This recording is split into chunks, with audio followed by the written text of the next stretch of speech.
Bonjour à tous, voici la suite du cours pour notre séance 5 sur les suites arithmétiques encore. Donc j'espère que vous avez bien corrigé vos exercices, bien compris la première partie, que vous avez fait la question flash, qui vous a tout remémoré, que vous êtes au point. Donc à présent, on va continuer à étudier nos suites arithmétiques qui sont donc des suites, et on a vu que c'était des suites, c'était des fonctions, mais un peu particulières, à savoir qu'elles étaient définies que pour des entiers naturels. Ainsi, on étudie une suite, bien, c'est aussi étudier ses variations. Alors, pour l'étude des variations d'une suite, c'est assez simple, enfin d'une suite arithmétique, pardon, c'est assez simple. Pourquoi? Parce qu'en fait, une suite arithmétique est définie par le fait que pour passer d'un terme au suivant, on ajoute toujours le même nombre. Mais on ajoute soit un nombre positif, soit un nombre négatif. Par exemple, une suite arithmétique de raison 2, bien on fait plus 2, plus 2, plus 2, plus 2 pour passer d'un terme au suivant. Vous voyez bien qu'avec un tel système, une telle suite va être croissante.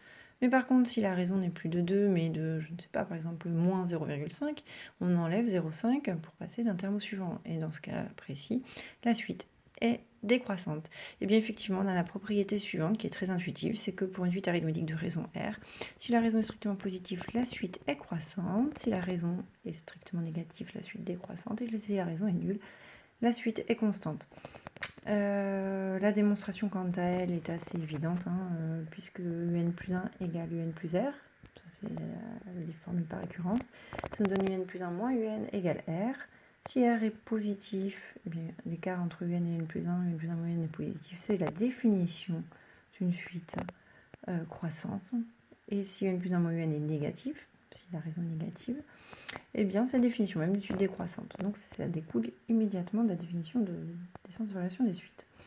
Un exemple. Alors, on va profiter de cet exemple pour voir un petit peu de méthode, puisqu'on va étudier les variations de la suite définie par un égale moins 7 plus 5n. Donc, quand elle est définie comme ça, en fait, on voit que c'est défini... on n'a pas la formule de récurrence, on n'a pas pour passer de 1 à 1 plus 1, mais on a plutôt la forme générale. On dit qu'elle est définie sous forme explicite, ou bien on peut dire aussi qu'on a son terme général. Pour pouvoir utiliser cette propriété, il faut savoir qu'elle est arithmétique. Là, on ne le sait pas encore. Donc, on va montrer que c'est une suite arithmétique. Elle est définie sous forme explicite. Et dans ce cas, comme on a vu dans la méthode du cours précédent, eh bien, qu'est-ce qu'on fait pour prouver qu'elle est arithmétique? Il nous faut calculer un plus 1 moins un et trouver que c'est égal à un nombre, une constante. Mais pour calculer un plus 1 moins un, il nous faut un plus 1, dont on ne dispose pas. Donc, première étape, on calcule un plus 1. C'est facile. Il suffit de remplacer n, ici, dans l'expression par n plus 1. Ça nous donne n plus 1 égale moins 7 plus 5, facteur de n plus 1, égale moins 7 plus 5n plus 5, égale 5n moins 2. Ainsi, on calcule un plus 1 moins un, maintenant qu'on le connaît. Donc, un plus 1, on sait que c'est 5n moins 2. Moins un, moins 7 plus 5n. Ce qui donne ici 5n moins 2 plus 7 moins 5n. Et on obtient le résultat 5. un plus 1 moins un est constante. La suite un est donc arithmétique de raison. Eh bien, cette constante 5. Voilà, donc si elle est arithmétique de raison 5, qu'est-ce qu'on va pouvoir dire sur ces variations? Eh bien, R est égal à 5 et est strictement positif. Directement, on l'applique en disant que donc la suite est croissante. Et voilà pour cet exercice. Alors maintenant, comme elle est croissante, quand on parle de croissance, habituellement, on parle aussi des représentations graphiques, ça se voit visuellement. Effectivement, une suite est donc une fonction définie sur n, mais toujours on peut faire sa représentation graphique. Pour faire sa représentation graphique, il faut placer des points, et donc on va calculer les différents termes de la suite. Alors U0, on remplace n par 0, moins 7 plus 5 fois 0, donc moins 7, et puis on vient d'approuver qu'elle était arithmétique de raison 5, ça signifie que pour passer d'un terme au suivant, on ajoute 5. Donc moins 7 plus 5, moins 2 plus 5, on passe au terme suivant, 3. Pour U3, 3 plus 5, 8. Pour U4, 8 plus 5, 13.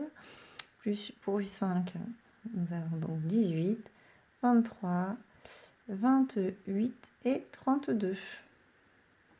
J'en profite pour ceux qui avaient trouvé la petite erreur de l'exercice, de l'exemple dans le cours précédent.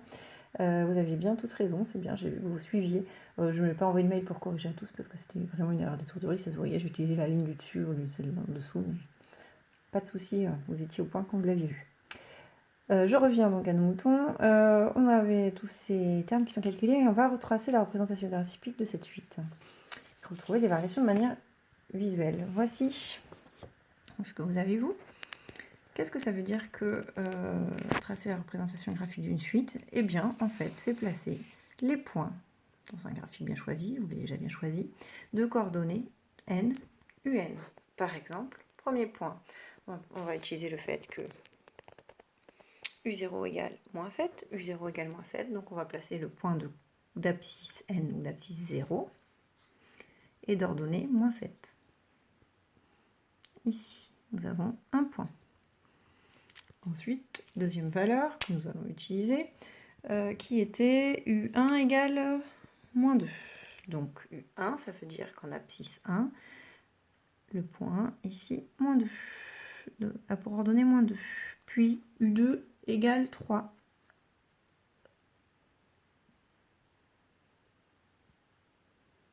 Donc abscisse 2, ordonnée 3. C'est ça. U3 égale 8, abscisse 3, ordonnée 8. Abscisse 4, on continue comme ça. Pardon, U4 égale 13, abscisse 4, ordonnée 13. U5, 18. U6, 23. U7, 28. Et enfin, U8, 32. Voilà, c'est ça. Représenter, pas 32 d'ailleurs. Raison 5, 35, pardon. Vous voyez, quand je parle de faute d'étourderie, en voilà une jolie. Magnifique. Vous l'aviez vu? J'espère. On est vraiment comme en classe. 33, mais possible, dites-moi. Donc 33. Ok, donc les voici. Nous avons les termes. On crée un nuage de points, surtout vous vous souvenez, on ne les relie pas, la suite n'est pas définie pour les autres nombres que les valeurs entières, donc on ne relie pas ces points, U0,5 ça n'existe pas.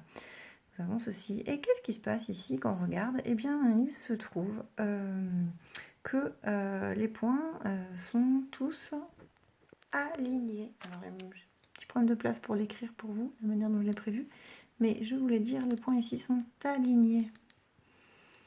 Et ils appartiennent tous donc à une droite qui a quelle équation? Ben, qu'est-ce qui relie toutes ces choses-là?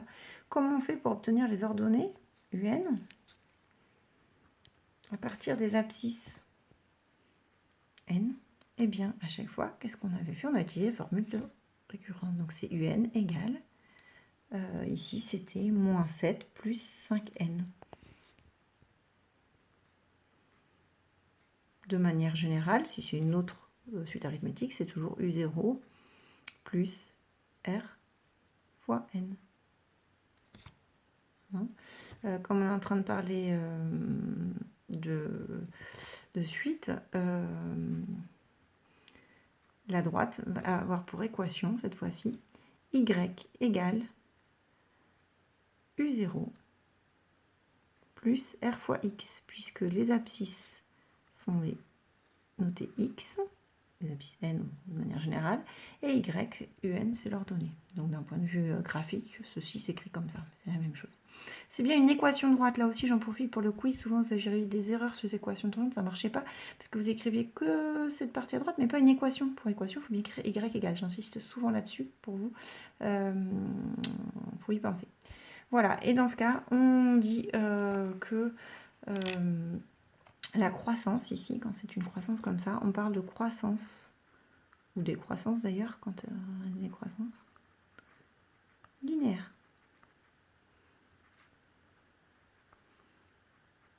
Voilà pour ça. Alors, on n'a pas d'exo spécifique pour l'instant pour ça, vous aurez à la fin, vous allez voir. Maintenant, deuxième point. Alors, très très important ici.